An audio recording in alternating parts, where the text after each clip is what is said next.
Today, NATO discusses Ukrainian membership, a major setback for Thailand's progressive potential Prime Minister, North Korea fires a rocket, and the EU population grows for the first time in years.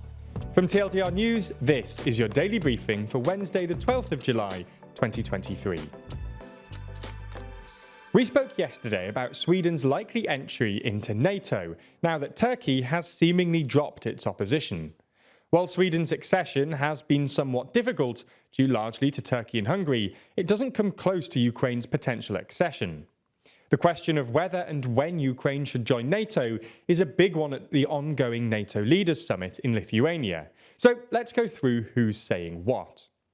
For some quick context, back in 2008, NATO issued the Bucharest Summit Declaration that recognised Ukraine's aspirations and said, "We agree today that these countries will become members of NATO," but didn't give a timeline. Then, in September last year, President Zelensky formally applied for NATO membership after Russia claimed to annex 4 Ukrainian provinces.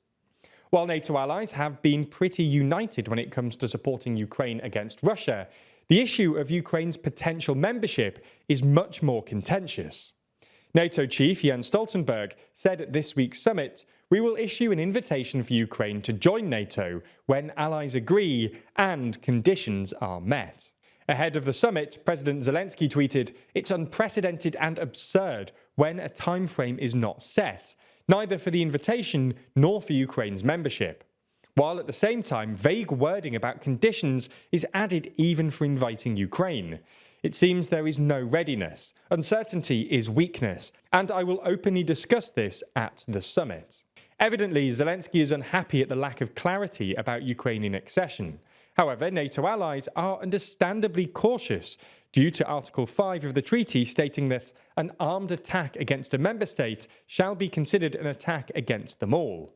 US President Joe Biden said on Sunday that it would be premature for Ukraine to begin the membership process before the war with Russia is over. He said, "I don't think there's unanimity in NATO about whether or not to bring Ukraine into the NATO family now, at this moment, in the middle of a war." So the prospect of Ukraine joining NATO anytime soon, or at least while the war is still ongoing, is basically nil. However, the summit has seen a number of announcements in support of Ukraine's war efforts, including the establishment of a new permanent NATO-Ukraine Council, promises of further deliveries of weapons and ammunition, including from France, who have pledged to supply Ukraine with long-range Scalp cruise missiles. There's more on the way, but be sure to subscribe and ring the bell to make the daily briefing part of your daily routine, or just search for us on your podcast app to listen along. Moving to Thailand now, where the country's State Election Commission has said that progressive politician Pita Limjaroenrat violated election law just one day before votes on whether to make him Prime Minister. The Election Commission has asked the Constitutional Court to make a final ruling and potentially disqualify Limjaroenrat from being a lawmaker, but not necessarily from becoming Prime Minister. The Election Commission against him centres on his ownership of shares in a media company while he ran for office.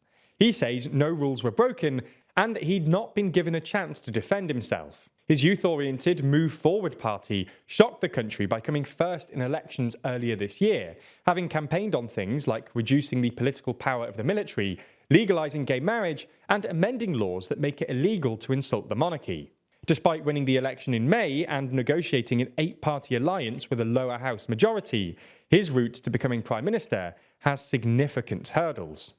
The main one being the vote to make him Prime Minister and form a government is carried out by the entire Parliament, which includes the 250-member military-appointed Senate, who aren't exactly sympathetic to his party's progressive agenda. If he is suspended as a lawmaker, he could still become Prime Minister, as the post does not have to be held by a parliamentarian, although a suspension would make the already uncertain vote even more difficult and will likely delay the formation of a government. The Constitutional Court has also taken on a separate complaint against Move Forward as a whole, claiming that the party's plan for reforming the royal insult law amounts to an attempt to overthrow the democratic regime of government with the king as head of state. The party has 15 days to submit their defence.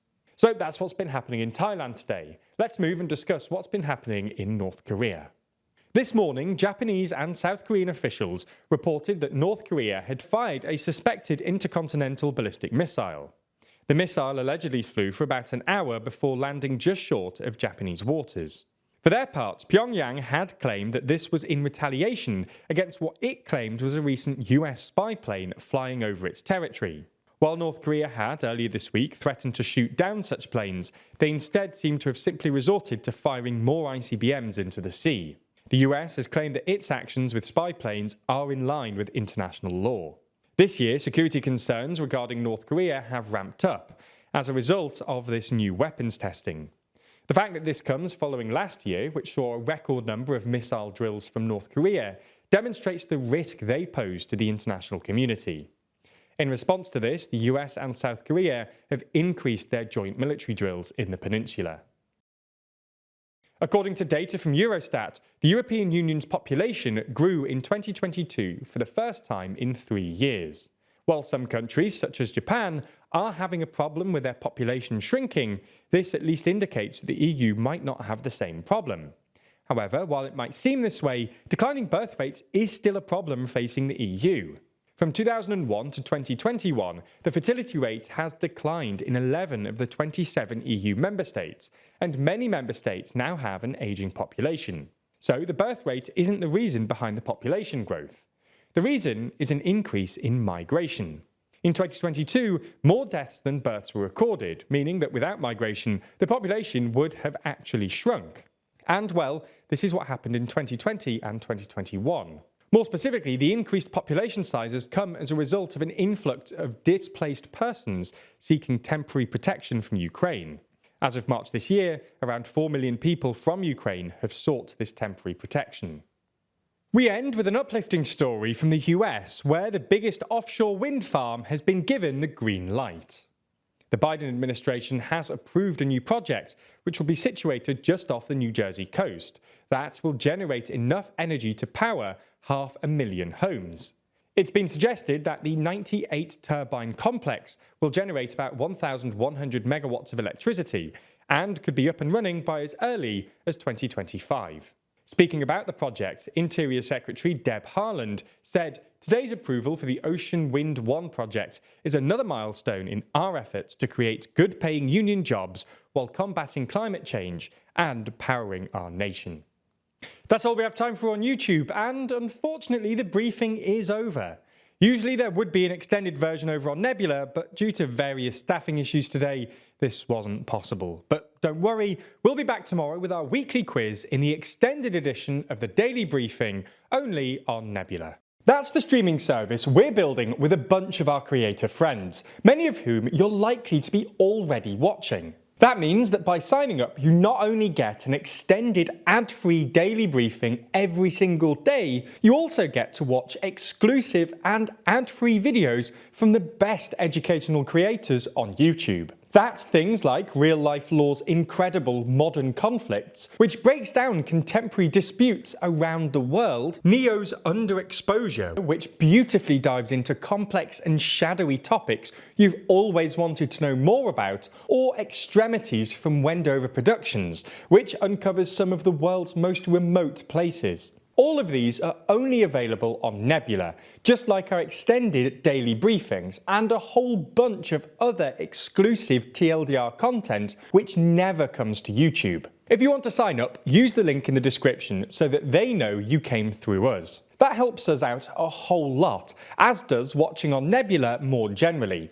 So thanks for signing up, and we'll see you on Nebula.